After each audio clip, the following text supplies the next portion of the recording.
14,000 feet की height, zero phone network और हवा इतनी ठंडी कि सांस लेना भी एक जंग जीतने जैसा लग रहा था।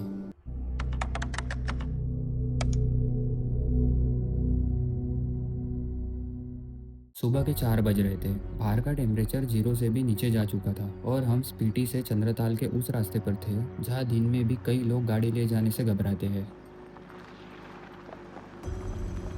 चंद्रताल तक का पूरा रास्ता ऑफ रोड था। हर 2 मिनट में लग रहा था कि कहीं गाड़ी पलट ना जाए और दिमाग में बस एक ही सवाल चल रहा था, ये सफ़र हम पूरा कर भी पाएंगे या नहीं। लेकिन जैसे जैसे सुबह होने लगी वैसे वैसे सब कुछ बदलने लगा। चारों तरफ बर्फ से ढके हुए पहाड़ दिखने लगे। ऐसे व्यू थे कि कुछ देर के लिए रोड का सारा डर ही भूल गया।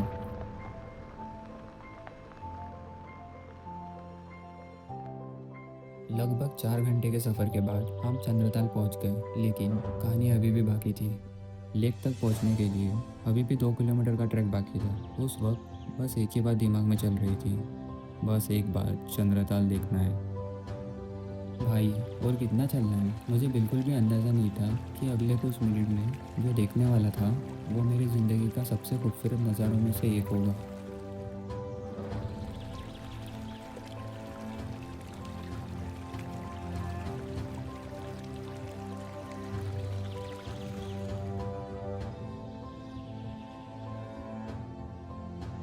ये 2 किलोमीटर का ट्रैक पता नहीं क्यों लेकिन ऐसा फील करा रहा था जैसे ये रास्ता किसी और दुनिया की तरफ ले जा रहा हो। शायद कैमरा उस एहसास को कभी पूरी तरह दिखा ना पाए, लेकिन लेक तक का ये रास्ता मुझे ज़िंदगी भर याद रहेगा।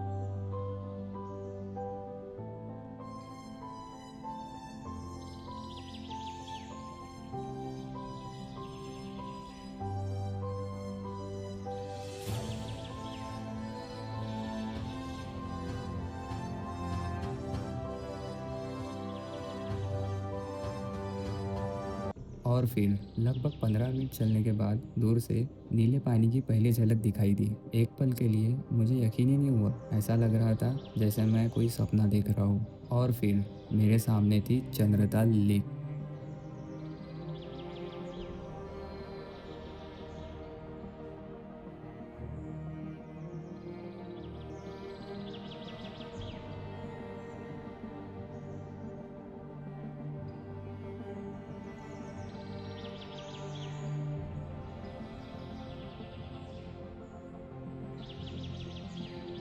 इतने दूर से सिर्फ फोटोज और वीडियोस में देखी हुई जगह आज मेरी आंखों के बिल्कुल सामने थी। उस 2 किलोमीटर के ट्रैक के दौरान मेरे दिमाग में बस एक ही बात घूम रही थी, इतनी खूबसूरत जगह, इसकी भी कोई कहानी होगी ना। और जैसे ही ये सवाल मेरे दिमाग में आया, हमारे गाइड ने चंद्रताल की कहानी शुरू की। तो ये एक अच्छी हाइट है ना। तो चंद्रताल की क्या स्टोरी है ये मैं आपको बताता हूँ। यहाँ क्या होता था, आपने सुना है किंग दक्ष। किंग दक्ष, राजा दक्ष। राजा दक्ष की पुत्रियाँ थी, एक माता सती थी जिनका विवाह हुआ था शिव शिव भगवान से। और एक उनकी पुत्री थी जिनसे प्रेम करते थे चंद्रदेव, उनसे प्रेम करते थे चंद्रदेव। तो क्या हुआ कि वो राजा दक्ष थे, वो उनके प्रेम को स्वीकार नहीं कर रहे थे।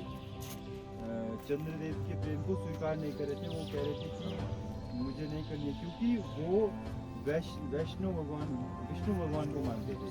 तो उनके नियम कुछ अलग होते थे। तो उस वजह से उन्होंने कहा कि नहीं, तुम उनसे मतलब विवाह नहीं करोगे, मतलब मेरी पुत्री से विवाह नहीं करोगे। तो उन्होंने क्या करा कि राजा दक्ष ने, मतलब उन्होंने फिर चंद्रदेव ने बोला कि मुझे आपकी ही पुत्री से शादी करनी है, ऐसा ऐसा करके। फिर वो क्रोधित हो गए राजा दक्ष। आपको पता है राजा दक्ष का जो स्वभाव है वो क्रोधित ही ज़्यादा रहते थे।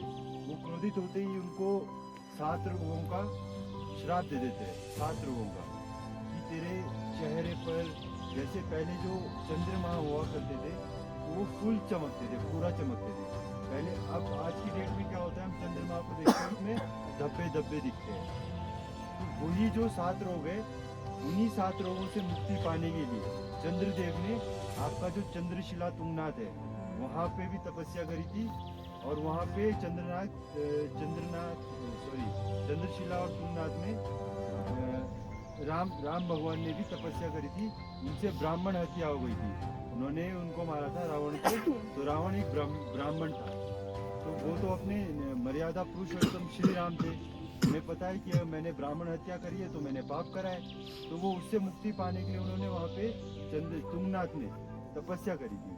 और सेकंड आपका चंद्रदेव ने भी वहाँ पे तपस्या करी थी अपने 7 रोगों से मुक्ति पाने के लिए। तो वहाँ पे उनकी तपस्या पूर्ण नहीं हुई, तो वो यहाँ पे उन्होंने तपस्या करी। तो कहते हैं कि यहाँ पे उनकी तपस्या पूर्ण हुई थी। तो उसके बाद वो उन 7 रोगों से मुक्त तो हुए, पर वो पूरी तरह मुक्त अभी तक नहीं हुए, कहते हैं ऐसा। और यहाँ से जो जब शिव भगवान जब पांडवों से रुष्ट हुए थे, तब जब वो कैलाशों में विलुप्त हुए थे, छुप रहे थे, तो पांडव इस रास्ते से भी उनको ढूंढते हुए गए थे, शिव भगवान को।